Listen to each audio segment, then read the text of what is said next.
السلام علیکم ورحمۃ اللہ وبرکاتہ۔ الحمد للہ رب العالمین والصلاة والسلام علی رسولہ الکریم، اما بعد، اعوذ باللہ من الشیطان الرجیم، بسم اللہ الرحمن الرحیم۔ اجعل الآلہۃ الہا واحدا ان ھذا لشیء عجاب۔ ناظرین کرام، میرے بھائیوں، بزرگوں، دوستوں اور پردہ نشین ماں اور بہنوں، آج کی اس مجلس میں جو موضوع ہے وہ ہے ایک اسلامی سماج کی پہچان، یا یوں کہیے کہ ایک اسلامی سماج کی خصوصیات۔ آپ دیکھ رہے ہیں کہ ہمارے سماج کے اندر کتنا سارا بگاڑ پیدا ہو چکا ہے۔ شرک، بدعت، شرک کی الگ الگ قسمیں، بدعات کی قسمیں، خرافات، اور شرک اور بدعت سے ہٹ کر عملی خرابیاں، اعمال کا بگاڑ، کتنا زیادہ فساد اور بگاڑ پیدا ہو چکا ہے ہمارے سماج میں، ہمارے معاشرے میں۔ تو آج کی اس مجلس میں ہم دیکھیں گے کہ ہمارے سماج کا یہ بگاڑ کیسے دور ہو، یا سماج اور معاشرے کے اندر اصلاح کیسے برپا ہو۔ اس کے لیے ہم کو سب سے پہلے اس اولین سماج کو دیکھنا پڑے گا جو محمد الرسول اللہ صلی اللہ علیہ وسلم نے تیار کیا تھا۔ آئیے ہم دیکھیں کہ جناب محمد الرسول اللہ صلی اللہ علیہ وسلم نے اسلامی سماج کو تیار کرنے کے لیے کیا کیا کام کیے تھے۔ تو سب سے پہلے کسی اسلامی سماج کی خصوصیت یا مسلم سماج کی پہچان ہوتی ہے توحید۔ اگر توحید نہیں ہے تو کچھ نہیں ہے۔ شرک سے ہی سارا بگاڑ پیدا ہوتا ہے سماج اور معاشرے کے اندر۔ اگر شرک ختم ہو جائے، توحید قائم ہو جائے اور توحید کا بالکل صحیح تصور آ جائے، تو میں سمجھتا ہوں کہ مسلم سماج کو سدھارنے میں یا مسلم سماج کی اصلاح کرنے میں یہ بہت بڑا معاون اور بہت بڑا مددگار ثابت ہو سکتا ہے۔ اللہ کے نبی جناب محمد رسول اللہ صلی اللہ علیہ وسلم جس دور میں تشریف لائے تھے، آپ جس معاشرے اور جس سماج میں مبعوث کیے گئے تھے، وہاں پر شرک اور شرک کی ہر قسم وہاں پر موجود تھی۔ حالانکہ اس دور کے لوگ اللہ رب العالمین کو اپنا خالق اور اپنا مالک تسلیم کرتے تھے، لیکن اللہ کو خالق اور مالک تسلیم کرنے کے ساتھ ساتھ انہوں نے سینکڑوں نہیں، ہزاروں نہیں، لاکھوں اور کروڑوں اپنے معبود بنا رکھے تھے۔ اللہ کے نبی صلی اللہ علیہ وسلم نے سب سے پہلے یہ آواز بلند کی، آپ نے فرمایا یا ایھا الناس قولوا لا الہ الا اللہ تفلحوا، اے لوگو لا الہ الا اللہ کہہ دو، تم کامیاب ہو جاؤ گے۔ اب سمجھنے کی بات یہ ہے کہ اس سماج کے لوگ اللہ کو خالق مانتے تھے، اللہ کو مالک مانتے تھے، پھر یہ کہنے کی کیا ضرورت تھی کہ لا الہ الا اللہ کہو تم کامیاب ہو جاؤ گے۔ کہنے کا مطلب یہ تھا، اللہ کے نبی صلی اللہ علیہ وسلم کے یہ فرمانے کا مقصد یہ تھا کہ جس طریقے سے تم اللہ کو خالق تسلیم کرتے ہو، اللہ کو مالک تسلیم کرتے ہو، اسی طریقے سے اللہ رب العالمین کو ہی معبود سمجھو، ایک اللہ کی ہی عبادت کرو، اور عبادت کی جتنی قسمیں ہو سکتی ہیں ساری کی ساری قسمیں اللہ کے لیے ہی خاص کر دو، چاہے وہ نظر ہو، چاہے وہ نیاز ہو،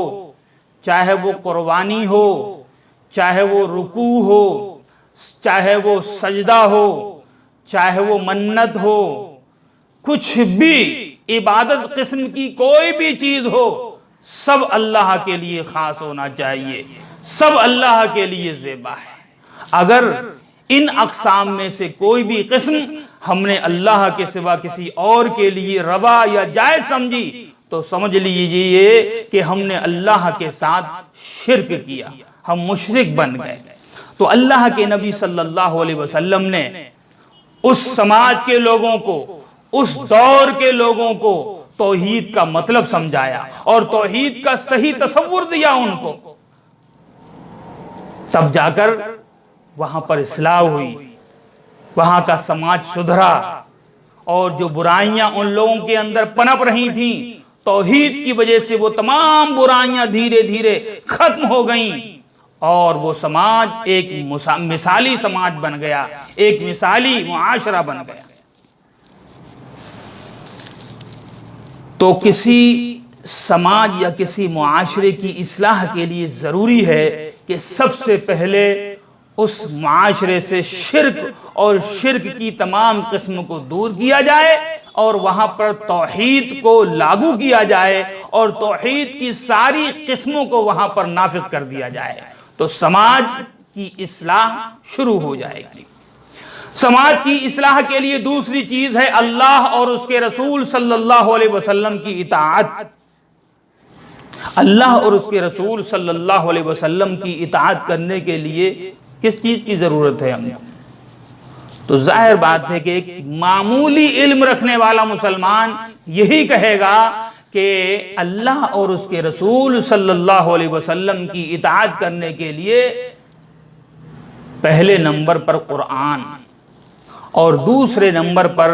اللہ کے نبی صلی اللہ علیہ وسلم کی حدیث، آپ کے فرامین، ان کو دیکھنا پڑے گا، ان کا مطالعہ کرنا پڑے گا، ان دونوں چیزوں پر عمل کرنا پڑے گا، ان دونوں چیزوں سے ثابت احکام پر عمل کرنا پڑے گا، ان دونوں چیزوں سے جو چیزیں ثابت ہیں ان پر عمل کرنا پڑے گا، اور جن چیزوں سے روکا گیا ہے ان چیزوں سے رکنا پڑے گا۔ اللہ رب العالمین صاف ارشاد فرماتا ہے وَأَطِيعُوا اللَّهَ وَأَطِيعُوا الرَّسُولَ وَلَا تُبْطِلُوا أَعْمَالَكُمْ، اے لوگو اللہ کی اطاعت کرو، اللہ کے رسول کی اطاعت کرو، اور اللہ اور اس کے رسول کی اطاعت نہ کر کے، نافرمانی کر کے اپنے اعمال کو برباد مت کرو۔ اللہ کے نبی صلی اللہ علیہ وسلم نے اسی لیے یہ بات ارشاد فرمائی تھی جاتے جاتے دنیا سے کہ ترکت فیکم امرین لن تضلوا ما تمسکتم بہما کتاب اللہ و سنتی، اے لوگو میں جا رہا ہوں، دنیا سے رخصت ہو رہا ہوں، لیکن تمہارے لیے میں دو چیزیں چھوڑ کے جا رہا ہوں، ان دونوں چیزوں پر عمل کرتے رہو گے کبھی بھی تم گمراہ نہیں ہو سکتے، ایک اللہ کی کتاب قرآن اور دوسرے نمبر پر میری سنت۔ اور آپ نے یہ بھی ارشاد فرما دیا کہ علیکم بسنتی وسنت الخلفاء الراشدین، میرا طریقہ، میری سنت، میرا چال چلن، میری سیرت، میرے اعمال، میرے افعال کو لازم پکڑنا، ان کے مطابق عمل کرنا، اور اس کے بعد پھر جو میرے خلفائے راشدین ہیں، ابو بکر ہیں، عمر ہیں، عثمان ہیں، علی ہیں، ان کے طریقے کو بھی اپنانا۔ اگر میری سنت میں کوئی چیز تم کو نہ ملے، میری حدیثوں میں کوئی راستہ تم کو نہ ملے، تو پھر خلفائے راشدین کے طریقے کو اپنانا، تم صحیح راستے پہ چلو گے، تم کامیابی کے راستے پہ چلو گے۔ تو کسی بھی سماج کی اصلاح کے لیے دوسرے نمبر پہ جو ضروری چیز ہے وہ ہے اللہ کی اطاعت اور اللہ کے رسول صلی اللہ علیہ وسلم کی فرما برداری۔ کسی سماج کی اصلاح کے لیے یا کسی صحیح معاشرے کی صحیح خصوصیت ہے اتفاق اور اتحاد۔ اللہ رب العالمین بالکل صاف ارشاد فرماتا ہے قرآن میں وَاعْتَصِمُوا بِحَبْلِ اللَّهِ جَمِيعًا وَلَا تَفَرَّقُوا، اللہ کی رسی کو مضبوطی کے ساتھ تھام لو، تفرقے بازی مت کرو، اختلاف مت ڈالو، انتشار پیدا مت کرو، آپس میں جھگڑو مت،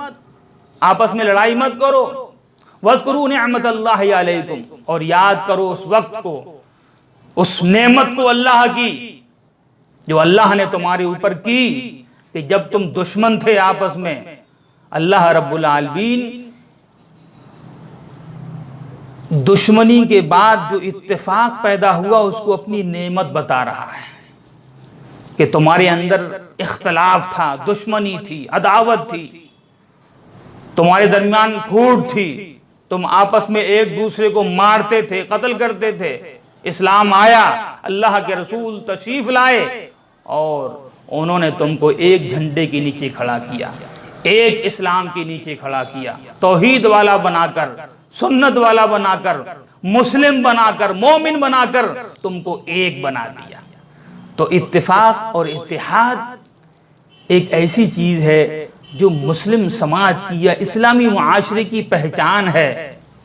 کیوں؟ کیونکہ اللہ کے نبی صلی اللہ علیہ وسلم نے جو معاشرہ تیار کیا تھا وہ اتفاق والا معاشرہ تھا، وہ اتحاد والا معاشرہ تھا۔ وہاں پر ایک دوسرے کے ساتھ ہمدردی تھی، وہاں پر ایک دوسرے کے ساتھ خیرخواہی تھی، وہاں پر ایک دوسرے کے ساتھ تعاون تھا، وہاں پر ایک دوسرے کے کام آتے تھے، لوگ ایک دوسرے کا دکھ سمجھتے تھے، ایک دوسرے کا درد سمجھتے تھے، ایک دوسرے کے کام آتے تھے۔ وہاں پر